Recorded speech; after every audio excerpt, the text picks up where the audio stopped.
Welcome to another M2M Live. Today we are going to be talking about some tips and tricks for hashtag use because there are a lot of different opinions out there, but doing this every day we kind of know what's best, what's not. And we also came across a Social Media Today article that pointed out a lot of these great ideas, and so we thought we'd share some of those with you, throw in our own little ideas. So the first one is to avoid only using super generic popular hashtags which can be tempting because you know that it'll get likes, but it's not usually by people who are really interested in what your brand is doing. So you can use hashtag love maybe for Valentine's Day, but if it's just generic, stay away from it. Yeah, stay away from it because it's gonna get like bot likes and stuff that doesn't really matter, and you want to actually drive people to your site and get those conversions, so that's not going to happen if you're only using the generic ones. Do you want to go through the next one? Sure. The next one is another big mistake that people use is not researching proper hashtags to use. So you want to, like Logan said, you really want to target your brand and specifically what your customers are interested in.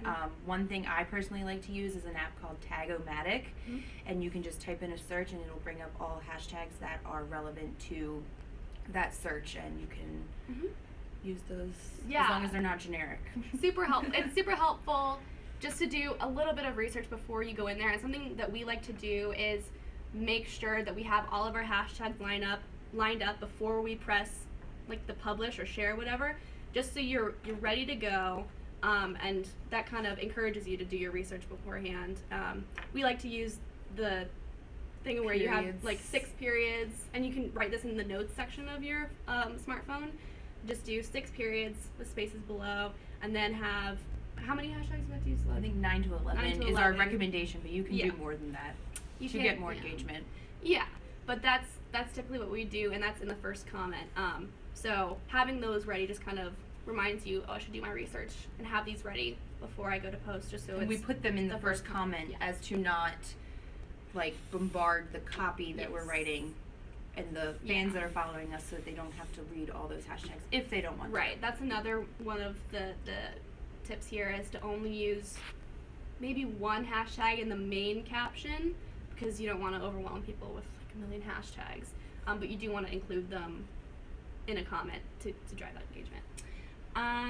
Another one is to not forget about local hashtags. So something that we do with a lot of the people or the accounts that we manage is we're based in the DC area, so we use a lot of DC specific hashtags in our posts. So you just want to make sure that you're including those to kind of show your community that you want to be involved with them, and then they'll want to be involved with you if they see that you care like that. So the next one would be to test out new hashtags. Don't just stick with the same hashtags all the time. Continually try new hashtags, see what gets you more engagement, but keep those old hashtags that you know will get you the engagement, but try out new hashtags. Continue to refresh your hashtags every so often to keep your brand more efficient and up to date, because things change all the time. Hashtags get saturated. Exactly. That's something that was in here as well. So you don't want your content to get lost in there. Just using related hashtags. We talked about not using so many hashtags in your captions. Another trick that we like to do or something that we always do in campaigns, is track hashtag use. If there's a name for the campaign, a specific hashtag that we're using, make sure that you're including the engagement and the usage of that hashtag in your reporting. That's something that we always do. We also use hashtags for things like contests. People can use a hashtag to enter a contest, which is a great way to drive engagement if you have a hashtag contest, and we use apps like WooBox for that. We can also use Tagboard, which is another site that you can use, that helps you use hashtags for live events, so that you can stream who's using your hashtag right there, which is really exciting for your audience and really just proves to everyone there like how engaged everyone is with your brand. So that's another great way to use hashtags. And the final tip is use them. Yeah. Don't be afraid to use hashtags. They will increase your engagement. They will help you gain followers, Yeah. people that will continue to come back to your Instagram, Facebook, whichever you're using them on. There are several statistics Twitter. that just prove that including hashtags in the right way does increase your engagement so much.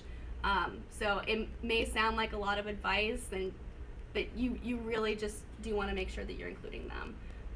So don't forget your hashtags. And that's what I think we all have for today. Yeah. So thank you, everybody, and we'll see you Bye. next time. Bye.